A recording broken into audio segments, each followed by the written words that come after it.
Welcome in, everyone, to episode 8 of Paid for Play, powered by PickCity.com. Please be sure to head over to the Daily Bread Media YouTube or the Yonkers CFB YouTube channels if you would like your comments mentioned in the show. I know Twitter still doesn't have it active to where we can bring those comments from Twitter onto the show, but we'll try to monitor those as best we can. We have another newcomer on the show today, and Jammer Betts, one of the best cappers we all know on Twitter. He's been hot recently. Hope he can bring some of that momentum over to Paid for Play. So, Jammer, how are we doing today? Doing great, man. Can't complain. Thanks, you guys, for having me. Absolutely. JD, waking up on the West Coast again. How are we feeling? Yeah, it's still early, so we'll see how we're doing, but I'm getting there. Coffee's in hand. Yeah, JD's energy is always a little bit better by the end of the show. We'll see if we can get him triggered like we had him last week and get that energy flowing by the end. Goose, how we feeling? Good to have you back today. Yeah, we're feeling great. I'm ready to chop today. Let's chop this slate, get some dubs, and let's ride. We woke up. I'm in Indy, and it feels like probably 45 degrees outside. Real fall morning, just gonna sit back, watch football all day. It's gonna be a good day. So we'll go ahead and get right into the slate. It's not the best slate we've had. I mean, after the last couple weeks, we kind of need to come down. But we do start off the day with a ranked matchup. Oklahoma State getting 3.5 at Texas. Not a whole lot of thoughts on this one. I don't have any play to give out on it. Goose, you have anything on this one? Yeah, so I'm kind of torn on this one. I want to start saying I don't really, respect Oklahoma State's schedule so far. I feel like they haven't played a team at the level of Texas, but they're winning their games. I really like this Oklahoma State quarterback. I know he's turnover prone. He throws his interceptions, but I just feel like they have this nice RPO system. He's a good dual threat quarterback. I think he's a decent college quarterback, Spencer Sanders. I really think Oklahoma State can pull this off, especially after that Texas Red River showdown.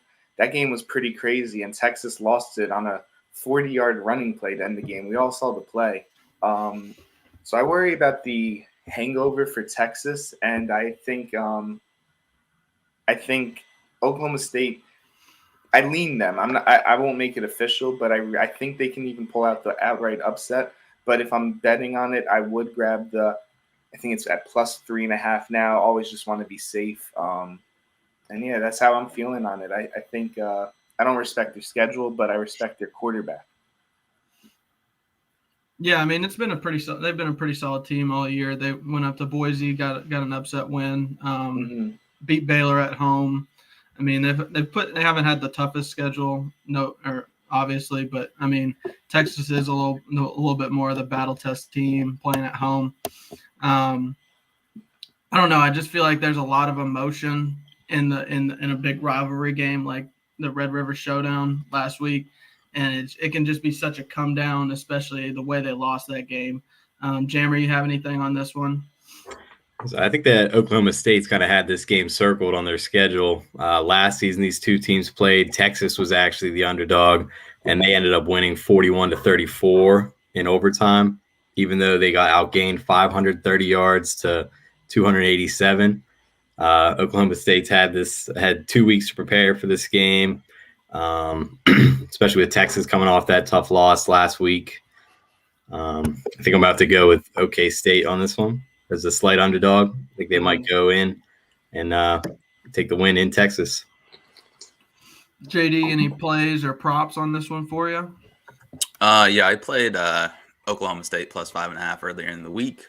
I agree with a lot of the points. This is just a great, if you're ever playing spots, this is where you play it with that come down after the Red River.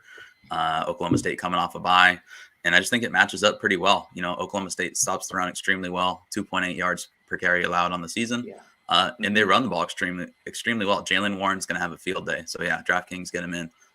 Texas can't stop the run, and that's all Oklahoma State does right now. So, matchups there, spots there. Yeah, I played it. It's still over a field goal. I didn't play it at 3.5, but, yeah, I got 5.5. I like that a little better. 3.5 might end up being one of those weird numbers.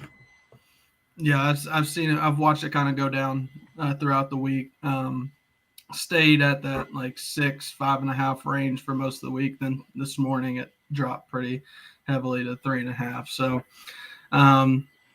lines moving towards Oklahoma State. If you want to get on them, go ahead and do it. We'll just go ahead and get into it. I mean, we had a comment all on Florida first half. It's bad for your boy right now, folks. I mean, I don't know. I'm as close to the ledge as I've been in a long time as an LSU fan. I know it's champagne problems. I know Goose is probably pissed off at me. Like you just won a championship 2 years ago. How can you be so down? I mean, this is what's going on at LSU right now is one of the biggest like clusterfucks I think I've seen in a long time at a school, and it's gonna be bad. I don't think like the stadium will even be half full. I'm on Florida first half. I'm on Florida full game. I'm like it's time for Ed to go, and I think this game could be the nail in the coffin. I saw you were on Florida first half full game, kind of on the same thinking that I was. Anyone else have anything on that one? I mean, any other plays? I think everyone in the world's on Florida first half. Yeah, I played Florida first half, and I played Florida full game. It didn't make for my official show, but yeah, I definitely played that earlier in the week, and I agree with all the points you made. What is wrong with LSU? I haven't been watching. So I think the stat that says it best is they've had 8 5-stars recruited in the last 3 years. None of them will be on the field on Friday or on Saturday morning. Oh. They're playing a noon game or 11 a.m. kickoff local time, which never happens. Fans won't be there. Ed Ogeron is Gene Chizik 2.0. I mean, it's just they've lost probably 7 or 8 of their best 10 players. So it's just a shit show. There's no getting past it. There's no moving on. I mean, so just got to take your lumps. I don't know why Ed is still the coach, but I mean, and Scott Woodward, let's go get the lane train, baby. That's a big contract he got. They dropped all the contract numbers this week. I mean, you can't not pay the guy that wins a national championship. Mm-hmm. I mean, especially if you're a new AD, like it was just a shitty situation that Woodward was put in. I mean, in retrospect, it looks like a horrible contract, but at the time, I mean, LSU looked great. So I'll get off the ledge for a little bit. I'm sure I'll be right back on it come noon. But we'll move on to another SEC game. Arkansas hosting Auburn. I personally don't believe in Auburn at all. I think they're kind of frauds. Bo Nix had his Heisman or his moment where he looked like Johnny Manziel in 2012 against LSU's defense. Since then, other than that, he hasn't looked great. JD, you have anything on this one? No, I think I'm mostly going to stick away from Arkansas games. I know I'm on the bandwagon, but like this team is just really tough, man. They play like last week.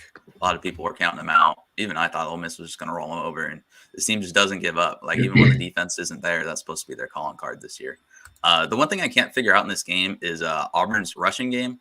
It hasn't looked fantastic. Like LSU's terrible rushing defense actually held them in check. Like they had 160 yards, but half of it was Bo Nix just running around like a chicken with his head cut off.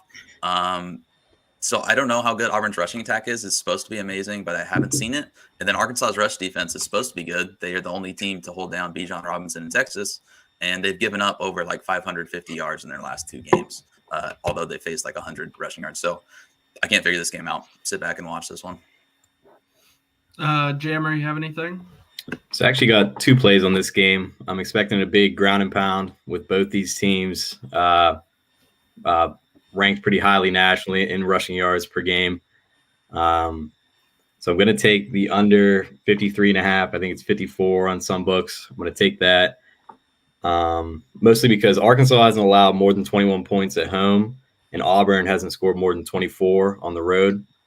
I'm also going to go with Arkansas minus 4.5. They're 5-1 against the spread, 3-0 against the spread at home, and 2-0 as a home favorite. So I'm going to keep rolling with that trend. Yeah, I'm also on Arkansas minus 4.5. I just think they're the better team. I mean, they haven't had the best last couple weeks, but they've also played two really good teams.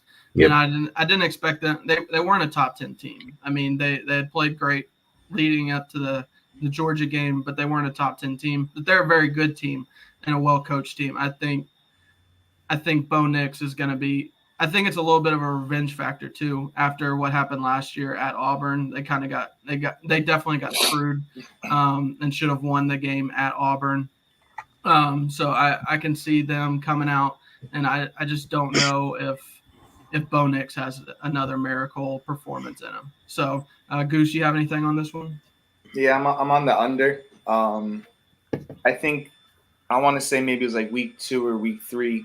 We talked on the show that Bo Nix is just a completely different quarterback on the road. That's when they went to Penn State. And yeah, Bo Nix. Counterpoint, he looked like a Heisman in Death Valley. So. But yeah, I mean, Bo Nix road games. I respect this Arkansas run defense. And I like this Auburn D line. I think they could get after the quarterback. I know he'll run around. I just think we're going to get a lot of third down stops. I think Arkansas is going to be in a couple like 3rd and 7s, 3rd and 8s. I don't think they'll convert that. We'll get some punts. I like the under 54 in this one. And I think it'll just be like an old school SEC, like a grind it out, run the ball, smash mouth football. Very physical game I'm expecting. And yeah. Yeah, that's kind of the game I expect. I'm just terrified of taking more than like one college football under.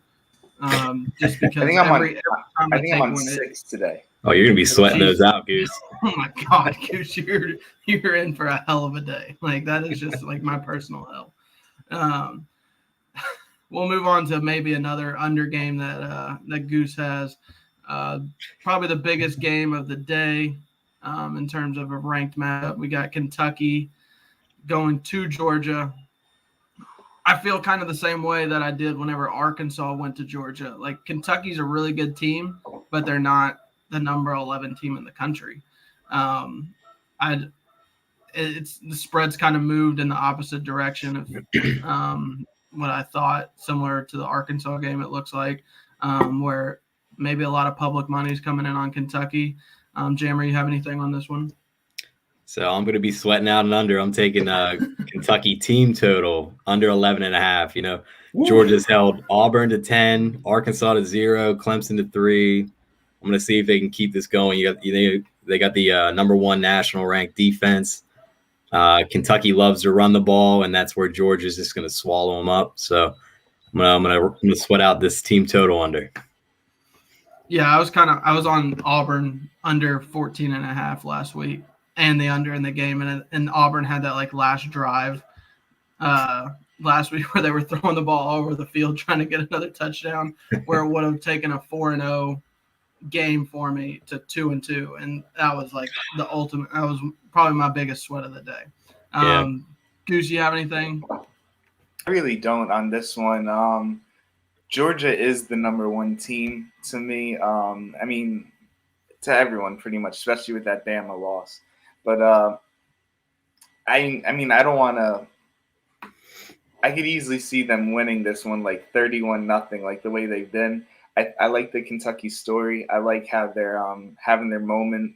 They had a couple good wins, but the spread's huge. I don't like to touch spreads higher than 14 unless I'm on the dog, and I can't bet against Georgia. I don't know what line would have me bet against Georgia, but I really don't have anything on that because, like, Georgia's been dominant. Have they played better at home, or does it really not matter where they've been? Georgia. Yeah. I mean, I just think Kentucky really hasn't played a true road game, but yeah, it feels like Georgia really jumped on Arkansas whenever they played at home.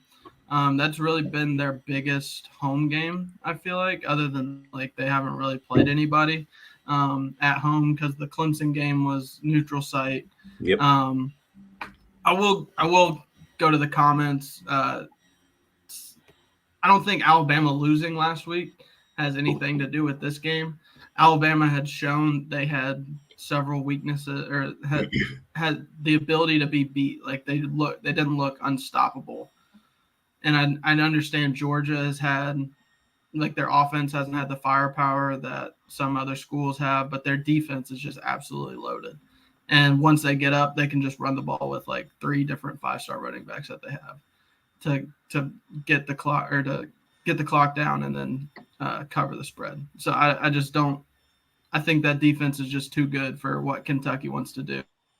Kentucky has been, I guess they've been very lucky with their turnover margin because I think they're like -10 or -9 in their turnover margin, but they're 6-0. I think that maybe comes to blows this week, and it's just something that they can't overcome. JD, you have anything? Yeah, at this point, I'm just convinced Kentucky's kind of a team of destiny. I've tried to bet against them once or twice, felt like I had the right side, and just turnovers, weird shit happened. Like in the Florida game, Will Levis had 75 passing yards. They had like 11 first downs in the entire game, and they somehow still covered easily. I actually think if I played this one, I have no play. I've been loving Georgia unders, hit that in back-to-back weeks. I would either look at the under, and then if I'm picking a side, I would actually go Kentucky. No real strong confidence, but I just think defensively they can do things well. You mentioned all the talent Georgia has offensively, but with Stetson Bennett possibly at quarterback again, and then they haven't ran the ball very well. They've just been running the ball 50 times a game because they've been blocking punts and getting out to 21-0 first quarter leads. If Georgia doesn't get out to a 21-0 first quarter lead, I think it's just going to be a low scoring game that's going to be within a couple touchdowns. So I would take the 3 full points and I get the hook, but really no confidence at all because I don't think playing against a team of Georgia's caliber is not really something I'm looking to do.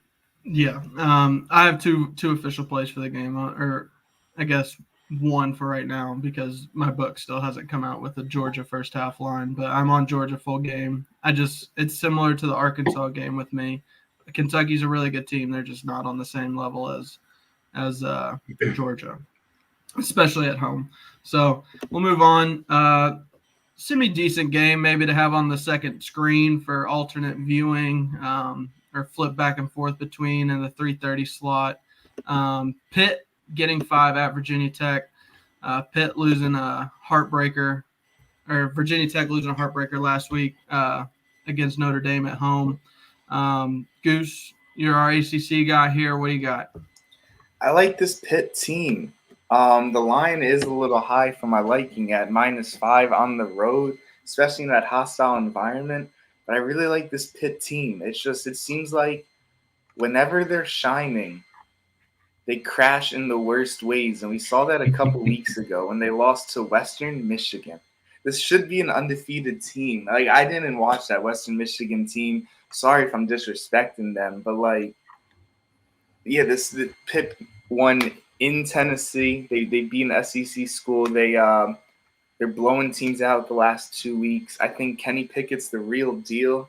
And yeah, I mean, a nice overplay seems likely. That Virginia Tech home field though, those fans are crazy, man. That's an atmosphere that I need to be at one day. I think if it was a night game, I'd honestly lean more Virginia Tech. I really do think stuff like that comes into play when capping. When you have such an electric home field advantage, a 3:30 game is nice. But yeah, I mean, this line feels high, but I still think Pitt wins by a touchdown. So I really would lean the -5, -5.5, just line chop because you're seeing a bunch of 5s and 5.5. Do you think there's a look ahead spot here? Who does Pitt have Next week, Wake. Clemson at home. I know It's- Clemson's not Clemson this year, but it's still like it's Clemson's more of a bounce back team when you get to play Clemson. They think that's a bounce back spot. I like, understand Clemson is not Clemson this year, but it's still like if LSU's not down, like it's still like I mean you get up for the big names in the conference, and Clemson has been the only name in the ACC. I think this Pitt last year. and Wake are the best two ACC teams. I think if Pitt played Wake next week, it would be a look ahead. But I don't think they're on the schedule until the ACC championship. We're gonna have a Pitt Wake Forest ACC championship. Is that what we're heading towards? I think so. Which sounds weird, but like As if that conference couldn't. at That like conference couldn't 78. get any worse. Mhm. And then you give us Pitt, Wake Forest, in the conference championship. JD, you have any props or plays on this one? I don't have anything since I'm wearing the Hokies sweatshirt. Yes, I have been to Lane Stadium at night. It is fantastic. Also, watch Notre Dame just walk in there and walk all over them in that venue. So, anyway. But everything we've seen with our eyes watching these two teams tells us Pitt should roll over Virginia Tech.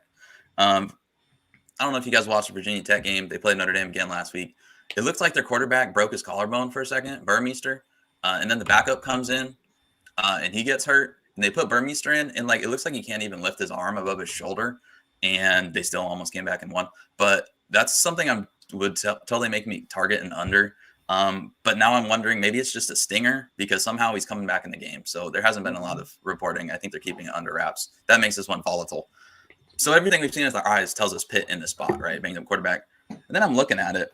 What has Pat Narduzzi ever done in his career at Pitt to make us trust him covering by a touchdown on the road? He's done nothing.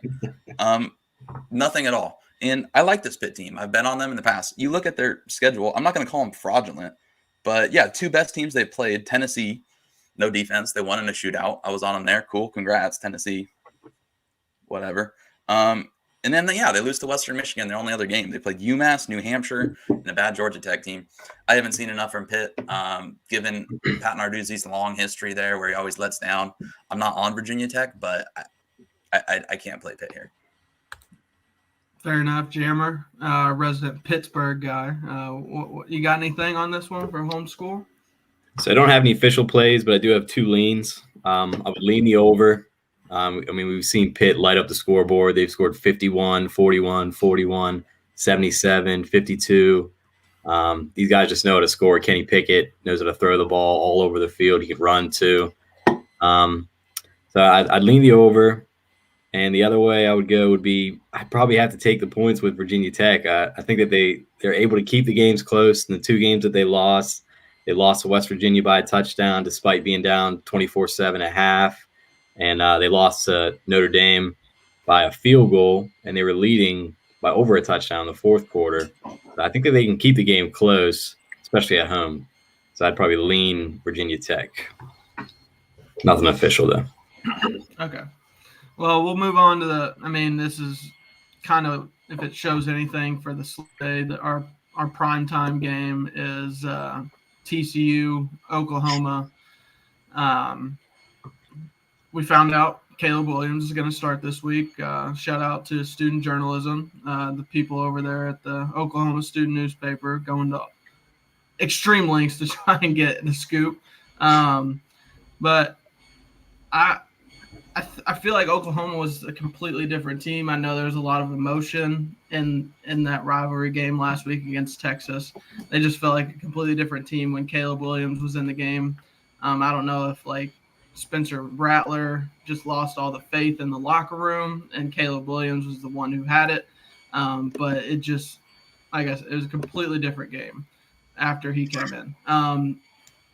JD, you have anything on this one? Yeah, I'm not going to mention side or total. I'll let these guys cover it. I played Marvin Mims, Oklahoma wide receiver, over 62.5 receiving yards. Again, I don't know, but he plays college fantasy football here. But this guy was like a second-round pick, third-round pick, one of the top wide receivers going into the year. and he hasn't performed because Spencer Rattler hasn't thrown the ball down the field.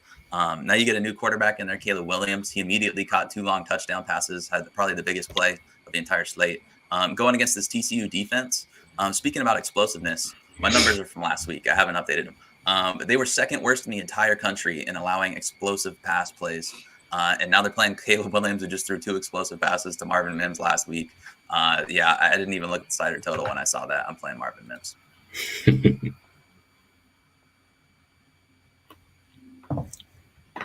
Okay. Yes. Yeah.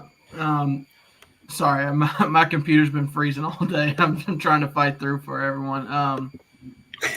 But like JD said, I think TCU's offense. Like I've watched TCU a few times this week, or a few times this year. I just think with Caleb Williams in the lineup, my official play for the game is going to be the over. I think there's going to be some explosiveness on that offense. I think Oklahoma's defense is going to be able to give up a few scores. So give me the over, give me all the points. If I have to watch this game in prime time, I'm just gonna hope for a shootout. So Goose, do you have anything? Yeah, so I didn't watch the Oklahoma game last week. I was at the Rutgers football game, and I didn't rewatch it. I didn't watch the highlights, so I'm just gonna give a twist off of emotion and just a lean. You get a backup quarterback coming in, and the team has life, but like the coach, like you, as you said, the student newspaper had to find out who's starting. I don't like the secretism. Just announce the dude as the starter if you're going to start him. Like, give him the confidence. I think the emotion of the Texas game has come down, and I think Oklahoma is going to come down with it. I think, I don't like how secretive they were with the quarterback situation. I think the whole practice must have been a weird week. Who knows what kind of vibes Spencer Rattler brought? Maybe he brought bad vibes and like the team went down with him. Maybe some people still feel like he should be their quarterback. So I really have no play on this one, but I wouldn't be surprised if the game after the backup quarterback comes in that TCU hangs tough. I would lean TCU plus 13.5. I get it. They give up explosive plays and they do, but I just think, they're going to control the ball on the ground. I respect this Oklahoma D-line a lot, even though there was that big shootout last week. So I don't think that plays into a good factor for my argument. But I just think, I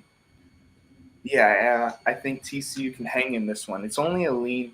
I wouldn't put more than a half unit on it if you're listening to me right now. But that's just my mindset for this game, the emotion side. I don't have any stats to really back it up. Yeah, and I agree. Like the Oklahoma defensive line is very stout, but I think what Texas did so well last week was they were able to get to the edges on that defense and get the playmakers out in space. I think Zach Evans could have a big game if TCU is able to do the same. I understand the secret. I can kind of understand the secrecy. Maybe Lincoln Riley. I don't like it either, but maybe Lincoln Riley's trying to keep Spencer Rattler from transferring. I don't know what the hell is going to happen with Spencer Rattler. I know why they're keeping it a secret. Why is that? You seen those videos of Spencer Rattler in high school where he's just totally ripping into his backup quarterback and being a total douchebag? You guys seen those videos? This kid's a head case. I don't think the team likes him. The team was reacting way differently when Caleb Williams went into the game. It's because they don't want cameras there where Spencer Rattler's throwing little hissy fits. That's your inside info. No, I'm just BS. I could see it. I mean, the dude walked off the field and stuff, celebrating with his team. I don't want to sound like Colin Cowherd, like criticizing Baker or anything, but I mean, those videos were clear last week. What you got, Goose? Damn, we got 3 hats on and 3 of them are forward. We definitely are calling Coward for that. He hates the backwards hat. Jammer, you have any official plays on the game? Nothing official, switching quarterbacks after a big win last week. I just find it tough to pick a side. I think I'd rather take the over, if anything, but nothing official from me. Yeah. Caleb Williams had kind of like he kind of even looked like Kyler Murray out there whenever he was playing last week. I could see a lot of points in this one. Well, let's throw some comments Yes, I in do the have a chat. question, though. See if you all have any questions for any of the games today. We'll try to get to them. I personally am not monitoring Twitter. I'm trying to avoid any other Wi-Fi use other than this computer right now because I'm going through it on the technical side. So I do have something about Sam. that TCU Oklahoma game. I think What's up? only one I What's up, saw. Cameron? I didn't see anything on TCU Oklahoma. What I did see was something on A&M, putting up 50 to 60 points on Mizzou. I don't see it. Missouri is 0-5, I want to say, against the spread. How much 0-9. longer? 0-9 in their last 9. Yeah, I mean, Give me Mizzou. Give Give me Mizzou, dude. Give me Mizzou. This is the biggest letdown spot of the season. Mm-hmm. Like, I agree. A&M, like their midnight yell bullshit, like all their cult that they have down there. Like they didn't have any sleep all week. They were just partying all week. I guarantee it. I just feel like it's one of the biggest letdown spots of the season. A&M is on a super high. It's an 11 a.m. local kickoff. I just don't know how they get up for this game. It's just such a letdown. They'll probably still cover, but I can't go against a letdown spot like that. JD, counterpoint?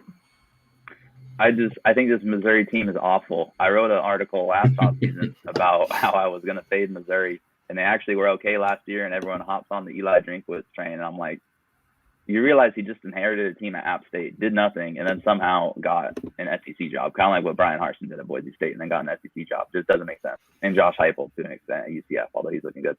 I'm not a believer in Missouri at all. I think they have the worst defense in the Power 5. I'm on all the A&M overs. I'm on A&M minus the points. I'm on Isaiah Spiller, running back, over 95.5 rushing yards. This team couldn't even stop North Texas last week. And if you watch North Texas at all last night, that is a team that is god awful in every facet of the game. And like they were in there with Missouri. I think Missouri sucks. I'm not an A&M guy. We all talked about it last week, and then they made us look foolish. But I just think A&M is 2, 3, 4 levels above Missouri.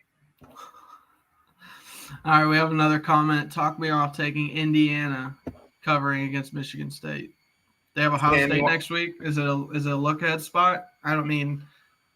Can you really look ahead past in the Big Ten East if you're like a team like Indiana? Like you go from Penn State to Michigan State to Ohio State. Like they just have a gauntlet of a schedule right now. I mean, Indiana has been pretty good at home this year. If Michael Penix can play well, I think they'll be in the game, but that's a big if. I know Indiana's defense is going to play well. That might be an underplay for me if I had anything on the game. Indiana is a very volatile team with how much they turn the ball over. If Michael Penix is playing, I can't even remember if he's still playing. Jack Tuttle time. Is he out? Yeah, Tuttle's at quarterback, which I Okay. guess would be a good thing at this point. I don't know. Oh, and then yeah, I mean, the way he was playing all season, I don't understand how he didn't get pulled earlier. But well, I don't have anything on the game. Anybody have on that one? Goose, I know you're a Big Ten guy. Yeah. Does Indiana have a good cornerback? Yes, Mullen, really good. Davon Mullen, right? Is that his name? Rutgers played Michigan State last week, and I want to say the Michigan State receiver Nadler, I believe his name is, had 4 catches for 208 yards and 3 touchdowns in the first half because Rutgers has like the worst cornerbacks in the Big Ten. One of them, Patrice Rene, is a little banged up. The other, Max Melton, is a freshman who got arrested like a month ago. And I feel like Rutgers had a good chance against Michigan State. I just didn't feel that threatened by them. And except this dude went wild, averaging 55 yards a catch in the first half. I think if Indiana has a good corner, which you guys just told me checks out, I think they have a good chance to cover this game because I don't think that Michigan State offense was that good. They just hit them with these wild, explosive plays. Yeah, and I mean, just the one Indiana game that I saw up close and personal, as long as McFadden is on the field for Indiana's defense, they weren't giving up any explosive plays to Cincinnati. I know Cincinnati isn't really like a explosive offense type of team, but they were locking Cincinnati down, and they really weren't. I mean, it felt kind of evenly matched at that or in the first half, and then McFadden went out, and then that game just got completely out of hand. So I could see it being a close game. I wouldn't play anything personally. I feel maybe a little too emotionally involved in that one, but I don't have anything personally on that game. Any other comments on that one? Michigan State only scored 10 in the second half against Rutgers. Mm-hmm. Any good parlays for the day, boys? All of Rex's picks? I don't like doing parlays, but after Bama losing last week and ruining a couple of my parlays, I don't know if I'm going to try it again. Yeah, I mean, it's very hard to get a college football parlay to hit. Like there's so many stupid plays. Doing a nice promo though. Yeah, was it 50% boost or something? 50% boost, 5 games or more, but it has to be at least minus 500 or something. So like, I don't see a team like Florida losing to LSU or Virginia losing to Duke. Duke's pretty trash. So like, those are 2 good legs, but those are minus 435 and minus 475. But if you want to try to get to that boost, I can throw Florida in the boost, whatever you do.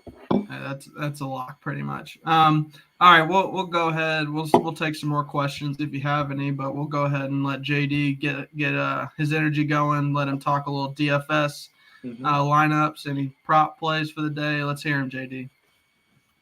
Yeah, so this slate, the running backs are where you want to head to. Jalen Warren's playing Texas, like I mentioned, get him in there. Anybody on Texas A&M, and I mean anybody, I'm going all in. I think Missouri's defense is that bad. Zach Calzada, the quarterback, he's at 6,300. That's not my favorite, but the running backs, Isaiah Spiller's only 6,600, and then their backup, Devin Achane, the guy's super explosive, and they make who's a running back who's not explosive. They make Peyton Hillis look explosive. This defense is god awful. So Devin Achane's only 5,100. So I like me those running backs starting the lineup. And if you want to, Kenneth Walker, we mentioned that might be low scoring, but he's only 6,700. And apparently the Athletic thinks he's the Heisman front runner, and he's only 6,700. So I would start with my running backs. I think a 3 running back lineup, maybe even 4 is where you start. Other than that, I'm going to give out some prize picks. I think we hit 4 or 5 last week. We were pretty close. We're going to go Chevon Cordero, Hawaii quarterback, under 251 passing yards. They've already said he's going to split time, and he's not very good anyway. So under 251. Isaiah Spiller over 19 fantasy points. Already mentioned that. Caleb Williams over 24.5. He's a dual threat and extremely explosive. TCU's defense is bad. We're taking Brad Roberts for Air Force. I like any of his overs. This guy gets 30 carries a game. He's playing against a Boise team that isn't very good stopping the run. They're in the hundreds in some of their advanced metrics. And if you're getting 30 carries, it should be pretty easy to do something on them. And last but not least, Hendon Hooker, quarterback, Tennessee, over 25.5 fantasy points because Ole Miss's defense just gave up 51 to Arkansas, facing a dual threat quarterback who had 6 touchdowns. Now they get a dual threat quarterback once again. Good luck stopping that. All right, thank you. We'll go lock in those picks. JD, best DFS guy in the game, best prop guy in the game. We'll get personal cards. We'll let our guests go first. Jammer, what's your personal card for the day? So I've already given out 4 of my 5 picks for today. The only other game that I'm rolling with is the Cincinnati game. These guys are just unstoppable against the spread this year. And one thing that I did notice is that they're really good at home first half. They did have one little fumble against Murray State where they were tied 7-7. But other than that, they've just been absolutely dominating. And I'm kind of expecting the same thing today with them being in the top 2 ranking now, or top 3. But I think that they'll keep rolling today. I'm going to go Cincinnati first half, minus 13. I saw it kind of skyrocket up. It was minus 11 yesterday. So little line movement there. But I think I'm still going to go with it. I think they'll be up by at least 2 touchdowns in the first half and just kind of keep rolling throughout the whole game. Might even throw a half unit on the full game spread. Yeah, they're definitely in the style point section of their schedule where they just need, like, if they have any chance of getting, if they have any like real hope of getting in the playoff, they got to just beat the shit out of everybody in the American Conference. I don't know if they'll be able to do it, but I like that play. Goose, your personal card. How many unders do we have today? So actually, I only have one under on my card, but like I have 5 unders that I'm personally playing. I'm just not giving them out because I like some sides today. I don't care if it's biased. I love Rutgers today, -2. They're better than Northwestern. Northwestern has been pretty darn bad. They've been the Rutgers of 2018. I really like Rutgers -2 today. I like the Auburn, Arkansas under 54, which we chatted about earlier. Yeah, I like a smash mouth game. I like Nebraska to bounce back. Nebraska -4. They play at Minnesota. And I just think Nebraska is a better team than their record. They're losing to some good teams, but narrowly. I like Boston College +3 today. I know their quarterback is still out for BC. I think they get the win outright against NC State. I think excuse me, my bad. I think Boston College is a well-coached team. And I like Wyoming +3.5 today. They play Fresno State. Wyoming is home. And I think it's more of a fade on Fresno State. I think they were a pretty solid team early on. I want to say they beat UCLA and narrowly lost to Oregon. But I think the last few weeks they've looked pretty suspect. So those are my 5. And we'll tweet them out. I know I blabbed a lot. But, yeah, those are my 5 plays. All right, JD, your card. Yeah, Ole Miss -1.5. This line keeps dropping, and I feel like I'm just going to keep taking it if it drops anymore. Not that we're getting a whole lot of points. It's under a field goal. I'm just not a huge believer in Tennessee. Their offense looks good, and they're playing Ole Miss, and they're at home. So I understand it. Anything could happen. I do think they're going to run the ball well, but I just think Ole Miss is pretty clearly the better team. I think they're pretty similar teams, just Ole Miss does what they do better.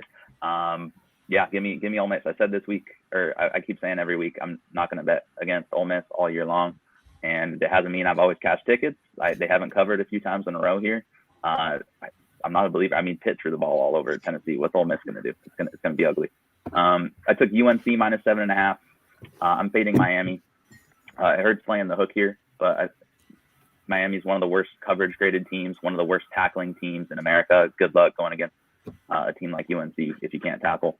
And Manny Diaz coming off a bye. I mean, I think that's a bad thing. More practice time with Manny Diaz. It's a total mess. I mean, talk about lame duck coaches. It's him and Edo. Sorry, Sam. But, hey, at least you don't have Manny Diaz. I'm going to take Ball State, Eastern Michigan over 55. I took Ball State over last week. I mentioned these MAC games. The totals are too low. These are 2 offensive-minded teams. Their stats are depressed because of the non-conference play. These MAC games are going to be really high scoring. Give me over 55.5. And then the 2 props I mentioned earlier, Isaiah Spiller, Texas A&M, running back over 95.5 rushing yards. Marvin Mims, Oklahoma wide receiver, over 62.5 rushing yards. So just 5 plays for me this week.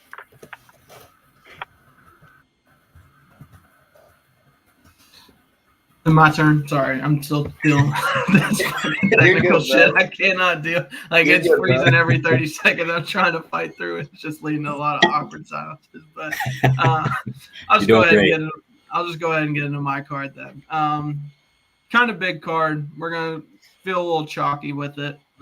Worked out for me last week, but I'll get back to it. I got Florida first half -6.5. Got that yesterday. It seems like it keeps rising. Everyone in the world is on Florida. Feels a lot like last year. I don't think there's going to be any miracle shoe throws that get LSU back in the game. But we'll go Florida first half, Florida full game, Florida LSU under 59.5. The only way I could see that maybe not hitting is Florida runs it up a little bit, which Dan Mullen's an asshole, so I could see him doing that. We'll go Arkansas -3.5. I've already said I like Missouri +9. I got that earlier this week, but I can't not take them in this letdown spot that A&M has. Georgia first half, if I can get a line on it, I'd give that out. Regardless, I like Georgia full game as well. Ole Miss, Tennessee over 80.5. like Arkansas put up 51 on Ole Miss's defense. I don't think Tennessee's defense is going to be able to stop Ole Miss. I think Heupel is going to go fast. I think this game could, like, I would take it up to 89.5, honestly. I just think there's going to be that many points. Game. I like TCU, Oklahoma over 66. Like I said, I like Caleb Williams coming in, maybe getting some explosive plays. And then I got Alabama first half, Alabama minus 17, full game. Pray for Mississippi State and what's about to happen to them, because an angry Bama is no one's friend. So, Goose, you wanted to get a little hype on Rutgers real quick. We'll let you do that. I had my Todd Boy season with LSU, so we'll let you get hyped about Rutgers. So I just got really excited. Max Melton, the cornerback who I mentioned, had a little legal issues. He's going to play today. And while I don't feel that's the biggest deal against Northwestern, I feel that's a great emotion boost for Rutgers. I'm very excited for this game going to Northwestern. And where's Northwestern? Chicago, the Windy City. There's going to be a lot of wind today. Nice 15 to 20 mile per hour breeze going for this game. And I said it once, I'll keep saying it. Rutgers has the best punter in the nation. I know we saw a great punter last night for San Diego State, but the Rutgers punter, Adam Korsak, is a rugby style. He keeps it low. The wind isn't going to bother his punts. He's still going to get the ball out there. He's going to pin Northwestern back. Rutgers is going to rush the quarterback, and they're going to come out on top. So I just got really hyped to see Max Melton has been reinstated to the program and will play today. Very good. We got Goose getting hyped about Rutgers. I know we have NBA season coming up, and our boy Jammer here is very big on the NBA. Why don't you tell the people a little bit about what you got coming for NBA season? So I can't be saying too much, but I do have something big for the season. You know, we absolutely crushed it last year. I bet the spread of every single NBA game, every single day. Never took a day off. I won't be doing that this year. I'll be a little bit more selective of my plays. But, you know, we got the NBA season opening up on Tuesday night. It's going to be a great season. Going to be a lot of winners coming from my page and a couple of my other friends on here on NBA Twitter. But, yeah, make sure to stay tuned, man. Check out my page for whenever the season opens up. Give Jammer a follow. Be sure you're tailing him for all his NBA plays, NFL plays. Tune in to Sunday Morning Quarterbacks tomorrow morning on Daily Bread Media's YouTube channel. Thank you all for joining. Go follow Pick City. It's a great day to have a great day. Let's go win some money, folks. Have a good day. Great day. Let's get it.